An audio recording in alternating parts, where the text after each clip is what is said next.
اعوذ باللہ من الشیطان الرجیم، بسم اللہ الرحمن الرحیم۔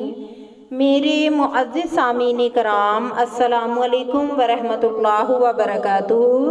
اللہ تعالیٰ کی بے شمار رحمتیں برکتیں آپ سب پہ نازل ہوں، اور اللہ تعالیٰ میرے سارے بہن بھائیوں کو صحت کاملہ عطا فرمائے۔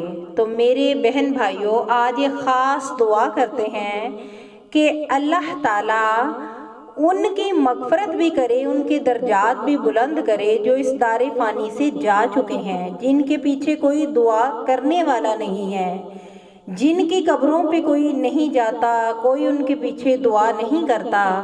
تو رمضان المبارک کے 14ویں روزے کی خاطر اللہ تعالیٰ سے دعا کرتے ہیں کہ اللہ تعالیٰ انہیں بھی بخش دے اور ان کی قبروں کو کشادہ فرما دے اور ان کے درجات کو بلند فرما کر جنت الفردوس میں اعلیٰ مقام عطا فرمائے۔ تو آج میں اپنی ان بہن بھائیوں کے لیے بھی دعا کرتی ہوں جو پریشان حال ہیں روزی کی وجہ سے، جن کا کوئی ذریعہ معاش نہیں ہے اور اپنے بچوں کے رزق کے لیے وہ پریشان ہیں۔ تو اللہ تعالیٰ ان بہن بھائیوں کی پریشانیوں کو دور فرمائے اور ان کی اولاد کے اور ان کے رزق میں فراخی عطا فرمائے، آمین ثم آمین۔ تو پیارے بہن بھائیوں، آج میں آپ کے ساتھ 14ویں روزے کی عبادات شیئر کر رہی ہوں۔ تو یہ گنتی کے دن ہیں اور پیاری پیاری ساعتیں گزرتی جا رہی ہیں۔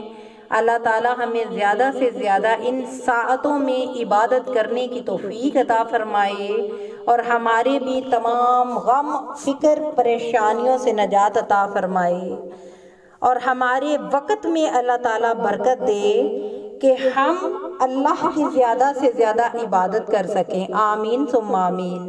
تو پیارے بہن بھائیوں، 14ویں روزے کی نماز فجر کے بعد آپ نے سورہ توبہ کی آخری 2 آیات پڑھنی ہیں۔ سورہ توبہ کی آخری 2 آیات کون سی ہیں؟ بسم اللہ الرحمن الرحیم، شروع اللہ کے نام سے جو نہایت مہربان اور رحم کرنے والا ہے۔ لَقَدْ جَاءَكُمْ رَسُولٌ مِّنْ أَنفُسِكُمْ عَزِيزٌ عَلَيْهِ مَا عَنِيتُمْ حَرِيصٌ عَلَيْكُمْ بِالْمُؤْمِنِينَ رَءُوفٌ رَحِيمٌ۔ لوگو، تمہارے پاس تم ہی میں سے ایک پیغمبر آئے ہیں، تمہاری تکلیف ان کو گراں معلوم ہوتی ہے اور تمہاری بلائی کے وہ بہت زیادہ خواہش مند ہیں اور مومنوں پر نہایت شفقت کرنے والے اور مہربان ہیں۔ فَإِن تَوَلَّوْا فَقُلْ حَسْبِيَ اللَّهُ لَا إِلَٰهَ إِلَّا هُوَ عَلَيْهِ تَوَكَّلْتُ وَهُوَ رَبُّ الْعَرْشِ الْعَظِيمِ۔ پھر اگر یہ لوگ پھر جائیں اور نہ مانیں تو کہہ دو کہ خدا مجھے کفایت کرتا ہے، اس کے سوا کوئی معبود نہیں، اسی پر میرا بھروسہ ہے اور وہی عرش عظیم کا مالک ہے۔ تو اس کو آپ نے 21 مرتبہ پڑھنا ہے نماز فجر کے بعد، اور بعد از نماز ظہر آپ نے سورہ فاتحہ کی تلاوت کرنی ہے، جس کو آپ نے 40 مرتبہ پڑھنا ہے، اور بعد از نماز عصر دعائے کرب و نجات کو آپ نے پڑھنا ہے 25 مرتبہ۔ بعد از نماز عصر دعائے کرب و نجات کو 25 مرتبہ آپ نے پڑھنا ہے۔